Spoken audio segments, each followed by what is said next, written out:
வணக்கம் நண்பர்களே. இன்றைக்கி நம்ம இந்த வீடியோவில் என்ன பார்க்க போகிறோம் அப்படின்னா, ட்ரட்ஸ் ரிஜிஸ்ட்ரேஷனை பற்றி நம்ம பார்க்க போகிறோம். ட்ரட்ஸ் ரிஜிஸ்ட்ரேஷன் எதுக்காக அப்படின்னு பார்த்தீங்கன்னா, இப்போ ஒரு எம்எஸ்எம்இ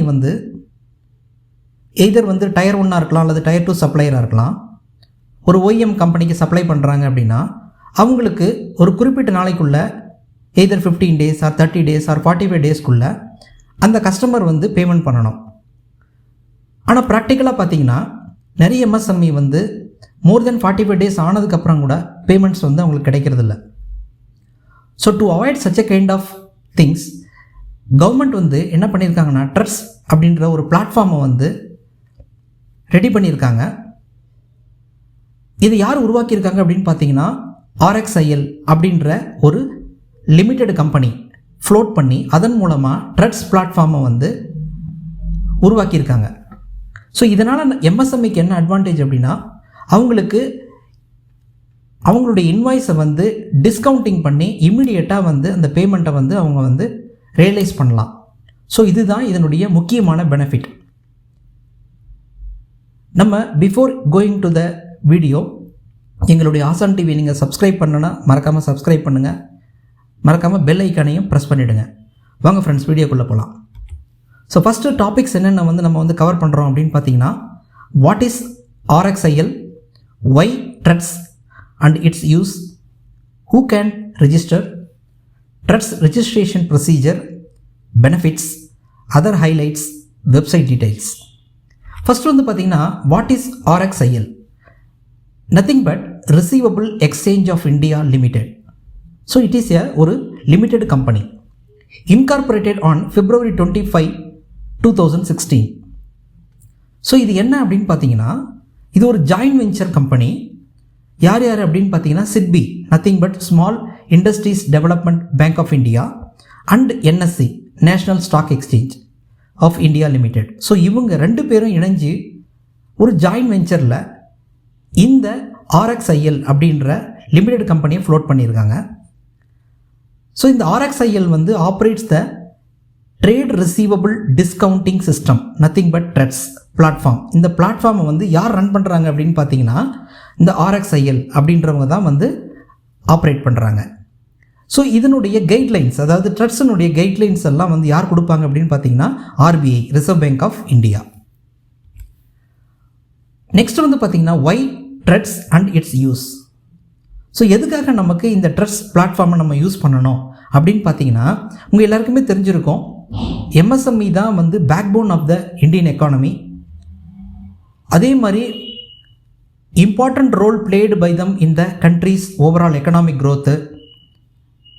ஸோ ஈவன் தோ அவங்க லாட் ஆஃப் கன்ஸ்ட்ரைன்ட்ஸ் ஃபேஸ் பண்ணாலும், டியூ டு இந்த அடிக்குவேட் ஃபினான்சிங்காக அவங்க நிறைய கன்ஸ்ட்ரைன்ட்ஸ் இருந்தாலும், இதையெல்லாம் ஓவர் கம் பண்ணணும் அப்படின்றதுக்காக தான் இந்த ட்ரேட் ரிசீவபிள் அதை லிக்விட் ஃபார்மாக அவங்களுக்கு மாற்றணும். அதாவது லிக்விட் ஃபண்ட் அப்படின்னா இமீடியட்டாக நீங்கள் அதை செலவு பண்ணலாம். அது மாதிரி மாற்றணும் அப்படின்றதுக்காக தான் இந்த ட்ரட்ஸ் அப்படின்ற பிளாட்ஃபார்மை டெவலப் பண்ணியிருக்காங்க.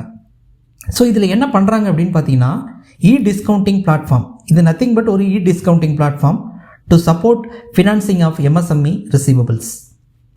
நெக்ஸ்ட் இதனுடைய யூசேஜ் என்ன அப்படின்னு பார்த்தீங்கன்னா, unified platform for seller, buyer and financier. அதே மாதிரி எலிமினேட்ஸ் பேப்பர். ஸோ இதில் நீங்கள் பேப்பர் ஒர்க் அதிகமாக இருக்காது. Then easy access to funds, transact online, competitive discount rates, seamless data flow, standardised practices. So இதெல்லாமே இதனுடைய முக்கியமான அட்வான்டேஜஸ். நெக்ஸ்ட் பார்த்தீங்கன்னா, ஹூ கேன் ரெஜிஸ்டர், யார் யாரெல்லாம் இதில் ரெஜிஸ்டர் பண்ண முடியும் அப்படின்னு பார்த்தீங்கன்னா, 3 கேட்டகரி ஆஃப் பீப்புள், அதாவது செல்லர்ஸாக இருக்கலாம், பையர்ஸாக இருக்கலாம், ஃபினான்ஷியர்ஸாக இருக்கலாம். செல்லர்ஸ்னால் யார் அப்படின்னு பார்த்தா, nothing but MSME. So as defined in the MSME ஆக்டில் 2006 பிரகாரம் அது டிஃபைன் பண்ணியிருக்கிறவங்க எல்லாருமே இதில் செல்லர்ன்ற கேட்டகரியில் வரலாம். ஸோ அவங்க என்ன பண்ணுவாங்க அப்படின்னு பார்த்தீங்கன்னா, supplying goods and services both are allowed. But இதில் என்ன இம்பார்ட்டன்ட் திங் அப்படின்னா, ட்ரேடர்ஸ் செல்லர் கேட்டகரியில் ரிஜிஸ்டர் பண்ண முடியுமானா முடியாது.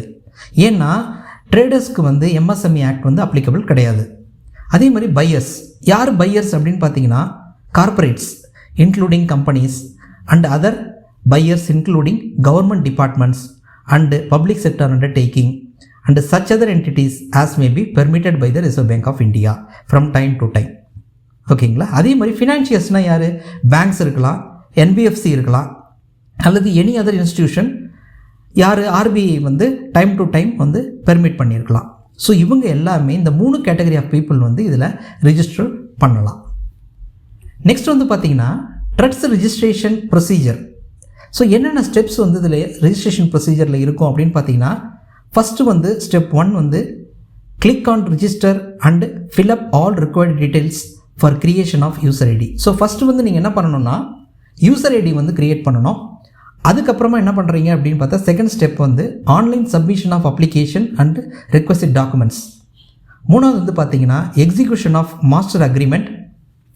அதுக்கப்புறமா ஃபோர்த் ஸ்டெப் வந்து பார்த்தீங்கன்னா submission of printed signed application and self attested or attested documents to RxIL. Fifth step அதுக்கப்புறம் என்ன பண்ணுவாங்க, RxIL verification of information provided in the application and documents by RxIL and confirmation to the applicant. Then அதுக்கப்புறமா வந்து பார்த்தீங்கன்னா payment of registration fee by the applicant. Then கடைசி ஸ்டெப்பாக after satisfactory completion of the process RxIL to initiate activation process for the applicant to use the TReDS platform. So இதுதான் வந்து step by step நம்ம வந்து இந்த ட்ரஸ்ட்டில் registration procedures. தென் இதனுடைய benefits என்ன, இதனால் என்ன பெனிஃபிட் நமக்கு அப்படின்னு பார்த்தீங்கன்னா, ஆஸ் ஏ செல்லராக நீங்கள் வந்து பார்த்தீங்கன்னா உங்களுக்கு என்னென்னா பெஸ்ட் டிஸ்கவுண்ட் ரேட் கிடைக்கும் due to participation of multiple financiers in the auction. அதே மாதிரி efficient capital deployment, timely receipt of funds, cost and paper work reduction, helpful in business growth due to improved liquidity, increase transparency. So இதெல்லாமே வந்து as a seller point of வியூவில் advantages. As a buyer point of வியூவில் என்ன அப்படின்னு பார்த்தீங்கன்னா, compliance with MSME act 2006. அப்படின்னா உங்களுக்கு நல்லா தெரிஞ்சிருக்கும், MSME ஆக்டில் வந்து 45 டேஸ்க்குள்ளே வந்து MSMEக்கு இருக்கிற என்டர்பிரைசஸ்க்கு எல்லாருக்குமே வந்து பேமெண்ட் பண்ணணும். ஸோ அதை பையர் வந்து அந்த கம்ப்ளைன்ஸ் பண்ணுறதுக்கான வாய்ப்பை வந்து உருவாக்கி தராங்க. நெக்ஸ்ட் வந்து பார்த்திங்கன்னா அதர் ஹைலைட்ஸ் என்னென்ன அப்படின்றத பார்க்கலாம். ஸோ இது வந்து யாருன்னா useful for both manufacturing sector as well as service sector. But இதில் வந்து ட்ரேடர்ஸ் வந்து இந்த பிளாட்ஃபார்மில் அவங்க வந்து டிஸ்கவுண்டிங் பண்ண முடியாது. அதே மாதிரி all MSME can register in this portal, both factoring and reverse factoring available. So இது என்ன ஃபேக்டரிங் அப்படின்னா, ஆஸ் எ செல்லர் நீங்கள் உங்களுடைய இன்வாய்ஸை வந்து அப்லோட் பண்ணுறீங்க அப்படின்னா அது வந்து ஃபேக்டரிங். சப்போஸ் உங்களுடைய பையர் வந்து உங்களுடைய இன்வாய்ஸை வந்து அப்லோட் பண்ணுறாரு அப்படின்னா that is called reverse factoring. ஓகேங்களா? ஸோ இதுதான் இதனுடைய மீனிங். தென் ரிஜிஸ்ட்ரேஷன் கிரிட்டீரியா என்னென்ன அப்படின்னு பார்த்தீங்கன்னா, participants must have engage in the business for at least 1 year. So at least நீங்கள் வந்து 1 year இந்த பிஸ்னஸில் இருந்தால் மட்டும்தான் இதில் வந்து நீங்கள் ரிஜிஸ்டர் பண்ண முடியும். எக்ஸப்ட் வந்து ஃபினான்ஷியர்ஸ் வந்து இமீடியட்டாக ஸ்டார்ட் பண்ணவங்களுக்கு கூட இதில் வந்து அலோடு. அதே மாதிரி only tax invoice is accepted and same will be scanned and uploaded either by buyer or seller. அதாவது என்ன டாக்குமெண்ட்டை நீங்கள் வந்து அப்லோட் பண்ணால் எனக்கு அமௌண்ட்டு கிடைக்கும் அல்லது பணம் கிடைக்கும், அந்த ஃபண்டு கிடைக்கும் அப்படின்னு பார்த்தீங்கன்னா டேக்ஸ் இன்வாய்ஸ் தான். ஓகேங்களா? அது மட்டும் இருந்தால் போதும்.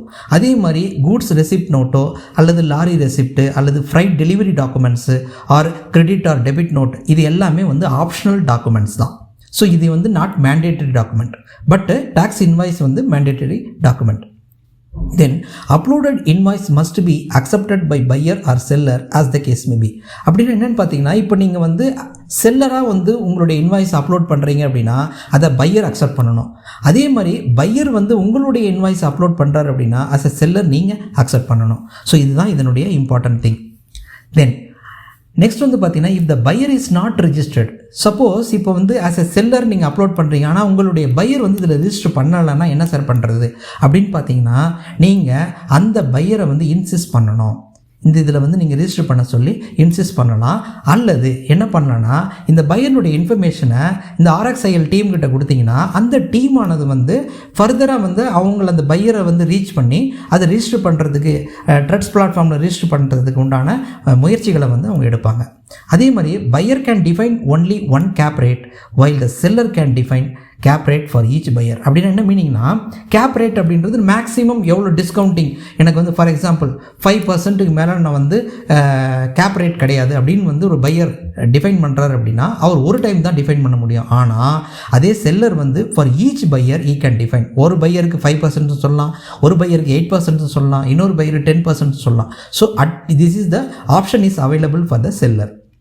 அதே மாதிரி only tax invoice for manufacturing and service activity with minimum balance tenure of 15 days which have not been financed from any other source and not encumbered can be uploaded on the TREDS platform. So இதனுடைய meaning என்ன அப்படின்னா, நீங்கள் அதாவது minimum tenure வந்து 15 days இருக்கணும் அந்த இன்வாய்ஸ்க்கு பேமெண்ட்க்கு. அதே மாதிரி வந்து பார்த்தீங்கன்னா இது வேறு எந்த இதுலேயும் நீங்கள் வந்து ஃபினான்சிங் ஆப்ஷன் போயிருக்கக்கூடாது. அப்படின்னா மட்டும்தான் யூ ஆர் எலிஜிபிள். அதே மாதிரி இதில் இந்த ஆக்ஷன் வந்து மார்க்கெட் வந்து பார்த்தீங்கன்னாக்கா டைமிங் என்ன அப்படின்னா 9 AM ஓப்பன் ஆகும், அதே மாதிரி 9 PM க்ளோஸ் ஆகும் எவ்ரிடே.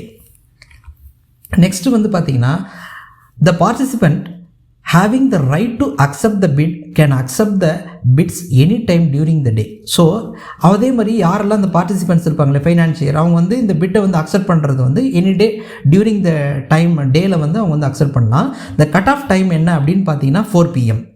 சப்போஸ் 4 PM அவங்க அக்செப்ட் பண்ணிட்டாங்க அப்படின்னா T+1 nothing but transaction plus 1 more day. Suppose 4 o'clock மேலே பண்ணும்போது T+2 அதாவது டிரான்சாக்ஷன் டே ப்ளஸ் 2 days. ஸோ இதுதான் அவங்க வந்து செட்டில்மெண்ட்டுக்காக எடுத்துக்கிற டைம்.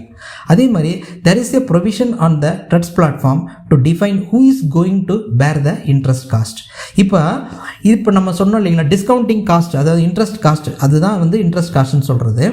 அந்த இன்ட்ரெஸ்ட் காஸ்ட்டை யார் பேர் பண்ணணும் அப்படின்னா, இப்போ செல்லர் வந்து இனிஷியேட் பண்ணுறாரு அப்படின்னு வச்சிங்களேன், இன்வாய்ஸை வந்து அப்லோட் பண்ணுறாரு அப்படின்னா அதை எய்தர் செல்லரும் வந்து பேர் பண்ணிக்கலாம் அல்லது பையரும் பேர் பண்ணலாம். இது யாருடைய 2 பேர் seller and buyer both of தன்னுடைய மியூச்சுவல் கன்சென்ட்டில் தான் இது ஆப்ரேட் ஆகுது. அதே மாதிரி in case of leg 3 where the invoice remains unfinanced, then in that case the buyer has the option to make the payment directly to the seller through the TREDS platform. Suppose இப்போ வந்து உங்களுக்கு இந்த financing ஆப்ஷனில் யாருமே வரல அப்படின்னா அப்போ என்ன பண்ணலான்னா, பையர் வந்து டைரெக்டாக இந்த சேனல்லையே அதாவது இந்த TREDS பிளாட்ஃபார்மை யூஸ் பண்ணியே பேமெண்ட்டை டைரெக்டாக வந்து செல்லருக்கு வந்து கொடுக்கலாம்.